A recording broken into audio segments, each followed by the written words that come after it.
Welcome back to Crime Pod Chronicles, everyone. That's right, back again, and wow, do we have a case for you today, Tori? Oh, we absolutely do, Mike. This one, it's really something else. We're diving deep into the very unsettling, very complex case of Luigi Mangione. Yeah, it's a name that's been making headlines, and for good reason. This isn't just any true crime story. It sparked a ton of debate, a lot of interest, and some pretty strange reactions, to be honest. Absolutely. It's a case that really highlights the bizarre intersection of, well, personal grievances and extremist views, and then the public response to all of that. We're talking about motivations that are, frankly, quite perplexing. The more I read about it, the more I think, wow, how did we even get here? It's a wild ride from start to finish, from the very beginning of his background all the way to, what people are saying about him now. Right? And the public reaction, Mike, that's almost as fascinating as the case itself. It's polarizing, to say the least. So stick with us. We're going to break down everything we know about Luigi Mangione, from his arrest to the evidence and all the legal twists and turns. So let's just get right into it, shall we? The man at the center of all this is Luigi Nicholas Mangione. He's just 26 years old, actually, and he's facing a pretty staggering list of serious charges. Yeah, it's not just a charge, right? It's a whole slew of them. We're talking federal and state charges here, including, murder and terrorism. It's pretty intense. Yeah. And right now, as we speak, he's actually in federal custody in New York City. He's got multiple court appearances coming up, so this is very much an ongoing situation. Yeah, it's not like he's just sitting around, is it? He had a federal court hearing in April and a state hearing in June, so a lot on his plate, legally speaking. A lot on his plate is an understatement. And honestly, Tori, when you look at the potential penalties for these federal charges in particular, it's pretty grim. We're talking about, well, the possibility of the death penalty. Which is, a huge deal, obviously. State charges could lead to a maximum sentence of life in prison, but that federal aspect, that's what makes this case even more chilling, I guess you could say. It's a very serious road ahead for him. So speaking of how he ended up in custody, it's actually kind of a wild story. Mangione was apprehended on December 9th, and get this, it wasn't some dramatic shootout. It was at a McDonald's in Altoona, Pennsylvania. A McDonald's? Really? Of all places, you'd think someone on the run from, these kinds of charges would be a bit more discreet, maybe? You would, wouldn't you? But yeah, he was spotted there, and that led to his arrest. After that, he was extradited to New York. That happened in mid-December, and once he was back in New York, he actually pleaded not guilty to the state charges. Right, the state charges. So even with all this going on, he's, entering that plea. And I remember seeing something about this weird request for laptop access too, right? Like, what was that all about? Oh, absolutely. That was a bit of a head-scratcher. A defense request for restricted laptop access is actually still pending. And, the Manhattan DA, they're totally opposing it. It's just another one of those strange little details in this whole case. You wonder what he needs that laptop for, Yeah, exactly. You'd think, like, privacy concerns, maybe? Or, like, is he trying to get rid of something? It just adds another layer of intrigue to what's already a very convoluted legal situation for him. Okay, so speaking of, things that add intrigue, let's talk about the actual evidence that they've piled up against him, because it's pretty extensive, right? Starting with what, a recovered notebook? Oh, absolutely, Tori. This is where it gets really, really chilling. A recovered notebook, it actually revealed really detailed planning and a desire to avoid harming innocents by using a gun instead of a bomb, which, is still horrific, but gives you a glimpse into his twisted mindset. Wow, so he was actively, planning this out almost meticulously. And it also mentioned his grievances, right? Like, specifically targeting corporate America and healthcare. Yeah, exactly. He expressed a lot of anger towards corporate America and especially healthcare. You can see how his background, which we'll get into, might have fueled some of that, but it's pretty stark in his own words, apparently. And then beyond the written word, there's like physical evidence. I mean, they found DNA and fingerprints, correct? Linking him to items found near the scene? That's right. Fingerprints and DNA, the bread and butter of true crime, linked him directly to items that were found near the scene, which makes it pretty hard to deny his presence there. But also, and this is where it gets really modern, they found a 3D printed ghost gun, like a homemade firearm that matched the spent casings at the scene. That's a pretty big deal. A ghost gun?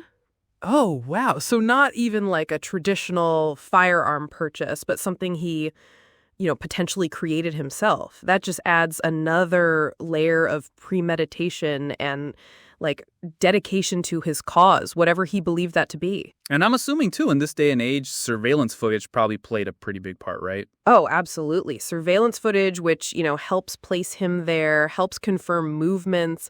And then, as if that wasn't enough, they also found him in possession of fake IDs, in disguises, which clearly suggests he was, attempting to evade capture or had plans to further operate undetected. So it's not just like circumstantial stuff. It's a pretty solid, comprehensive body of evidence from his own writings to physical presence to tools he used and even like his attempt to, I guess, disappear afterward. It really paints a picture. And with all that evidence, Mike, we have to talk about the charges because he's facing a lot of charges, both federally and at the state level, isn't he? Oh, he absolutely is, Tori. I mean, the list is extensive. And honestly, the implications are pretty grim. Yeah, I mean, let's break it down. Federally, he's been indicted by a grand jury on some really heavy stuff, right? Murder with a firearm, that's a big one. And then a general firearms offense plus 2 stalking counts. That's federal. Right. And then you layer on top of that the state charges. Exactly. The state grand jury, they really, they weren't messing around either. They indicted him on 11 charges. 11. That includes first-degree and second-degree murder, which obviously are incredibly serious. Unbelievable. And then there's, additional weapons possession charges, more stalking, and then, perhaps most chillingly, terrorism-related charges. So it's not just like a single incident, it's being viewed with, a broader, more terrifying scope. And that distinction between federal and state charges is so important here, especially when you start looking at the potential penalties. Oh, it's crucial because federally, with those charges, particularly the murder with a firearm, the U.S. Attorney General is actually supporting pursuing the death penalty. Which, I mean, that's the ultimate penalty. That's a whole other level of severity. It's not just a possibility. They're actively pursuing it. Yeah, exactly. But then you have the state charges, which, while still incredibly severe, carry a maximum sentence of life in prison, but significantly no death penalty at the state level in New York. So you have this divergence between federal and state. It's just wild. Yeah, so he's looking at potentially either life in prison or, facing the death penalty. It's a stark contrast in potential outcomes depending on which system ultimately has the most sway or if they run concurrently or what. It's really, really serious. Absolutely. And Mike, when you look at someone facing charges like this, especially with such severe penalties, you always wonder what led them down this path. What's the story behind Luigi Mangione himself? Because frankly, his background it's quite surprising given what he's accused of. Yeah, it really is. I mean, when you dig into his personal history, it's not what you'd expect from someone, accused of terrorism and murder. He was born in Maryland, and get this, he was the valedictorian at Gilman School. Valedictorian. Yeah. No kidding. So we're talking about someone who was like academically gifted from a young age. That's a huge contrast. Exactly. And he didn't stop there. He went on to earn degrees from the University of Pennsylvania. I mean, he was clearly a very intelligent guy. After college, he worked as a data engineer, and he was living in Honolulu, Hawaii. On the surface, it sounds like he had a pretty, successful trajectory. Right. So what happened? What was the turning point? Because you don't go from valedictorian, Penn grad, data engineer in Hawaii to, this kind of alleged criminal overnight, usually. Well, It seems like things took a pretty significant turn for him in 2023. That's when he had a serious back injury. And from the reports, he really struggled with chronic pain after that. Oh, wow. So a debilitating physical issue, and I'm guessing this is where the potential lack of insurance comes in? That's what it seems to point to. The summary mentions he possibly lacked insurance, and you can see how that, combined with chronic pain, could really spiral someone, especially if they're not getting the care they need. This is where his anti-capitalist views really started to solidify, it seems. Yeah, it makes sense. If you're struggling in pain and perhaps feel abandoned by the system, that anger has to go somewhere. He specifically blamed the healthcare system for his suffering, didn't he? He did, and not just generally blamed it. He apparently cited Ted Kaczynski as an influence, the Unabomber. I mean, that's a pretty extreme leap, right? From personal suffering to that kind of ideology. It is. It underscores, I guess, the depth of his disillusionment and anger to go from such academic heights to adopting a radical anti-capitalist stance and then, allegedly acting on those beliefs in such a violent way. It's a very, very chilling progression. It makes you wonder if that back injury and the perceived failure of the healthcare system was the primary catalyst for everything we've discussed. It really does seem to be the key, doesn't it? It's like his whole worldview it shifted because of his personal experience with pain and the system he felt failed him.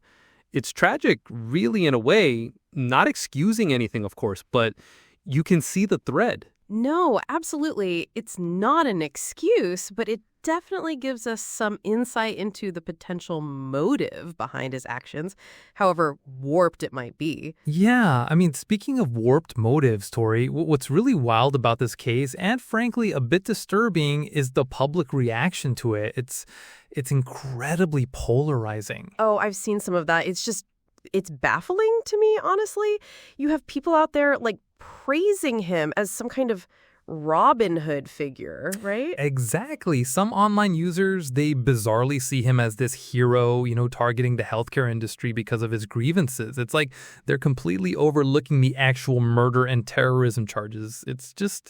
It's wild. It is. It's such a complete distortion of what actually happened. I mean, he's accused of murder. There's no Robin Hood in that. He's not redistributing wealth. He's allegedly taken lives. Right? And then obviously you have the vast majority who are just justifiably condemning his actions, as they should. But it just shows you the kind of online echo chambers and how, these extreme narratives can really take hold. And it's not just anonymous comments either, from what I gather. There have been actual social media trends, haven't there? Oh, absolutely. The summary mentions trends like hashtag free Luigi. Can you believe that?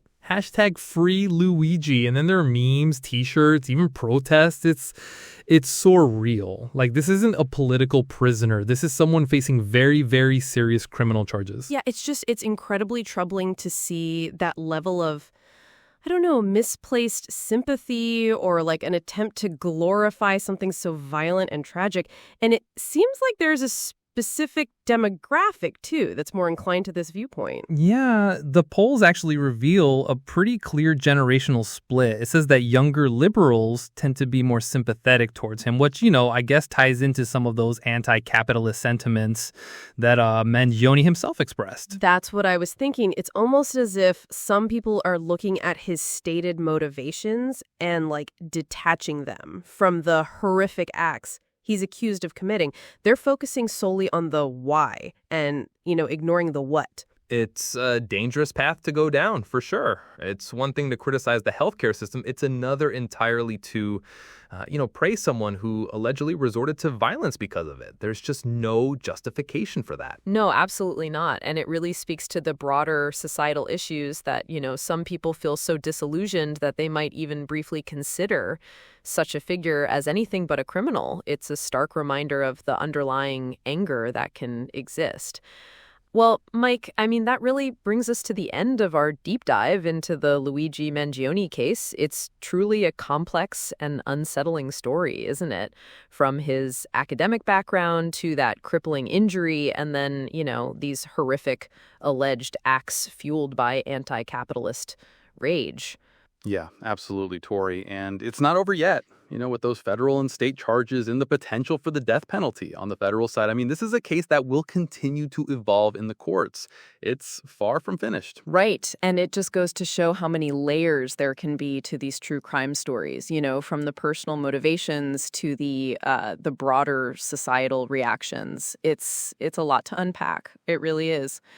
So we hope you all found our discussion of the Luigi Mangione case insightful and perhaps a little, thought-provoking. Definitely. And thank you so much for tuning in to Crime Pod Chronicles. We really appreciate you spending your time with us. We certainly do. Make sure you subscribe so you don't miss our next episode, where we'll be tackling another fascinating and hopefully equally complex true crime story. Until then, this has been Tori and Mike on Crime Pod Chronicles. We'll talk to you next time.